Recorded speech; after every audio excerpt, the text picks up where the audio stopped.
કે મને આ જે વેદના છે તે વેદનામાંથી મને મુક્તિ અપાવો.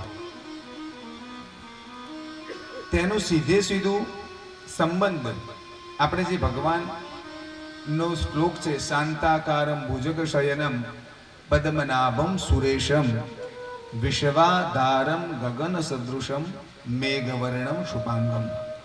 આમાંથી મોટે ભાગે લોકોને આવડતું હશે. તેની સાથે જ્યારે એ જીવને દર્શાવવામાં આવે, સમન્વય કરવામાં આવે ને, તો તે પ્રમાણે જ, તે શ્લોકના પ્રમાણે જ તે ગર્ભની અંદર રહેલા બાળકની અવસ્થા પણ બનતી હોય છે.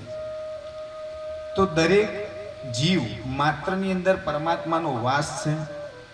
એવી જ રીતે જેમ ક્ષીરસાગરમાં, સમુદ્રની અંદર પરમાત્મા બિરાજમાન છે, શાંતાકારમ ભુજગ શયનમ પદ્મનાભમ સુરેશમ. ભગવાન શેષ શૈયા ઉપર ત્યાં આગળ સૂઈ રહ્યા છે. એવી જ રીતે માતાના ગર્ભની અંદર પણ બાળક તેના તે પ્રમાણે નારડાથી વીંટાઈ અને સૂઈ રહેલો છે.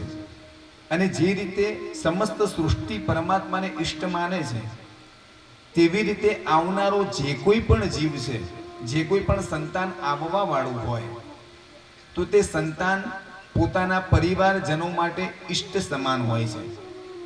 જ્યારે કોઈ પણ ઘરની અંદર નાના બાળકનો જન્મ થવાનો હોય ને, ત્યારે બધા જ લોકો ખૂબ જ આનંદમાં હોય.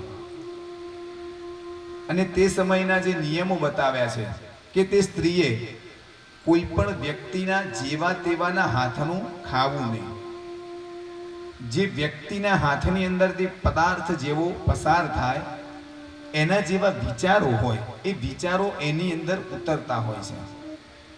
આપણે વ્યવહારની ભાષામાં જ્યારે કોઈ વ્યક્તિઓને પગે લાગીએ તો એમના નીચે નમી અને પગે લાગીએ, અને સામેવાળો જે વ્યક્તિ હોય તે વ્યક્તિ માથા ઉપર હાથ મૂકે.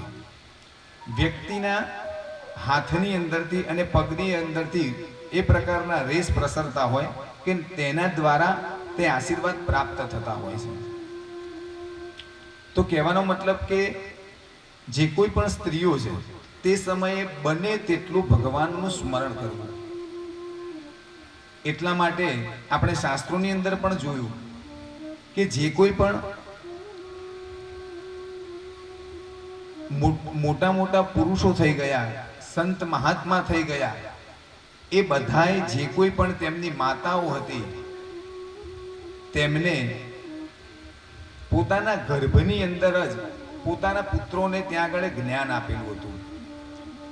મહારાજ અભિમન્યુને પણ તેમની માતાએ તેમના ગર્ભની અંદર આ જ્ઞાન પ્રાપ્ત થયું હતું.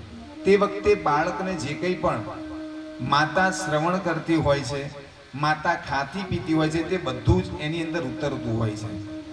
આપણે આ બધી જ વાતો જાણીએ જ છીએ. તેમ છતાંય શાસ્ત્રમાં એમ કહ્યું છે કે તે વખતે કોઈ પણના ઘરનું દ્રવ્ય ખાવું નહીં.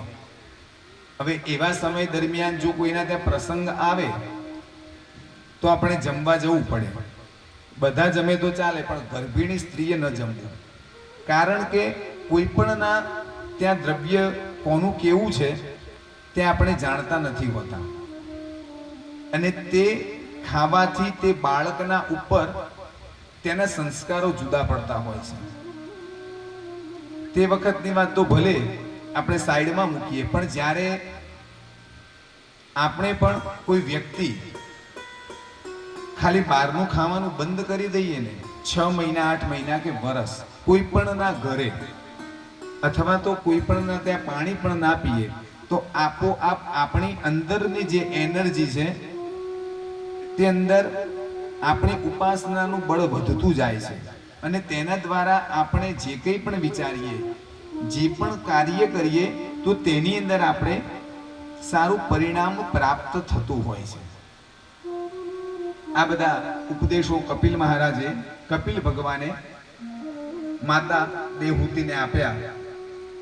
અને ત્યારબાદ તે માતાની પાસેથી આત્મજ્ઞાનનો બોધ આપી, ઉપદેશ આપી. આમાં તો બધી બહુ જ બધી તત્વજ્ઞાનની વાતો તેમણે કરેલી છે.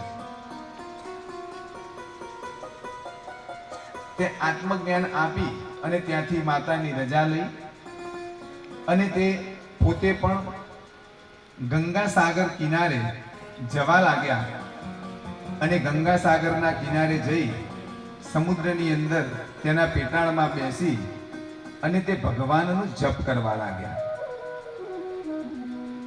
અને તે ઠેકાણે તે ભગવાનનું જપ કરતા કરતા અહીંયા તેમના માતા દેવહૂતિએ પણ અહીંયા ભગવાનનું સંકીર્તન કરી અને છેલ્લે તેમનું શરીર પણ એકદમ કૃશ થઈ ગયું અને તેમનો શરીરનો ત્યાગ કરી અને પરમાત્મામાં વિલીન થઈ ગયા છે. આ પ્રમાણે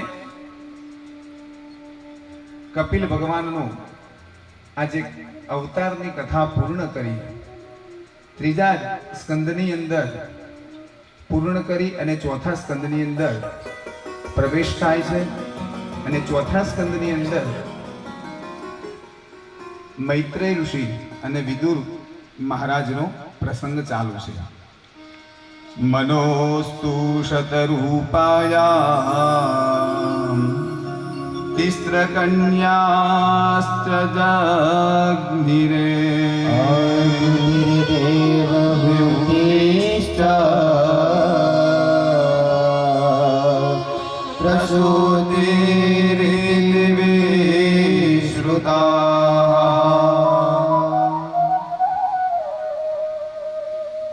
અહીંયા મૈત્રેય ઋષિ વિદુરજીને આ મનુ મહારાજના જે બીજા સંતાનો હતા તેની કથા પણ સંભળાવે છે. એમની જેટલી દીકરીઓ હતી તેમના પણ અહીંયા વંશોના વર્ણન બતાવ્યા છે. પણ તે સિવાય અહીંયા માતા અનસૂયાનું ચરિત્ર પણ અહીંયા બતાવવામાં આવ્યું છે. તો અહીંયા જ્યારે માતા અનસૂયાના લગ્ન ઋષિ અત્રિ મુનિની સાથે થયા અને ત્યારે બ્રહ્માજી દ્વારા અત્રિ ઋષિને પણ સૃષ્ટિનું સર્જન કરવા માટે, સૃષ્ટિની રચના કરવા માટેની બ્રહ્માજીએ આજ્ઞા કરી અને તેમની આજ્ઞા થવાથી અત્રિ ઋષિ વૃક્ષ નામના પર્વત પર ગયા અને ત્યાં આગળ 100 વર્ષ સુધી અત્રિ મુનિએ ત્યાં આગળ તપ કર્યું છે. તેમને મનની અંદર સંકલ્પ, કારણ કે તેમને સૃષ્ટિની રચના કરવાની હતી અને તેમની પણ મનમાં મનોકામના પુત્ર પ્રાપ્તિની હતી અને તેમાં પણ પુત્ર તરીકે પરમાત્મા તેમના ત્યાં આવે તેવો ભાવ હતો. તે સમયે તેમના તપ દ્વારા આખું જગત અને ત્રણેય લોક ડોલવા લાગ્યા.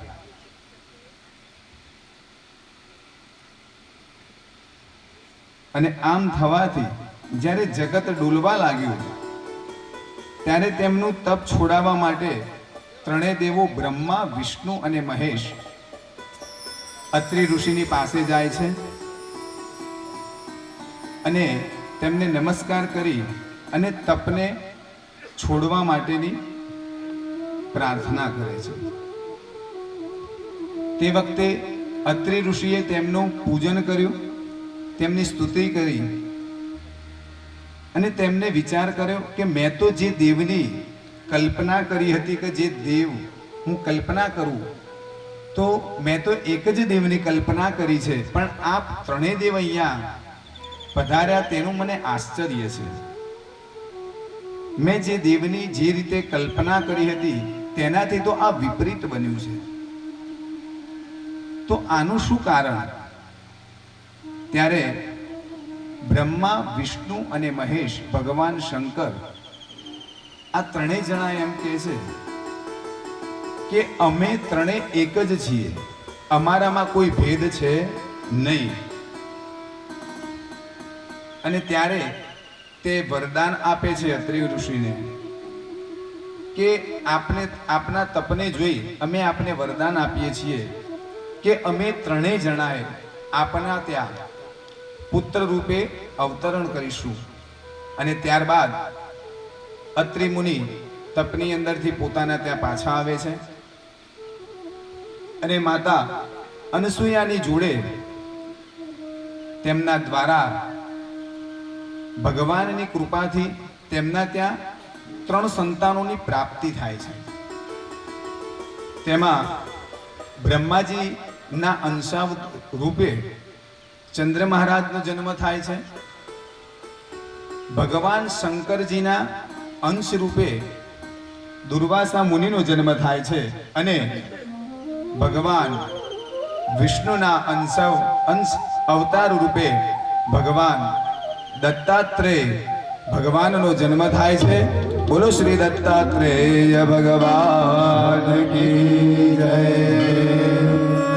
ઓમ જય યોગેશ્વર દત્ત દયાળ તુજ એક જગમાં પ્રતિપાલ અર્જન સોયા કરી નિમિત્ત પ્રગટ્યો જગ કારણની શ્રી બ્રહ્મા હરિહરનો અવતાર શરણાગતનો તારણહાર અંતર્યામી સતચિત સો બહાર સદગુરુ દ્વિભુજ સો બહાર સદગુરુ દ્વિભુજ સો બહાર સદગુરુ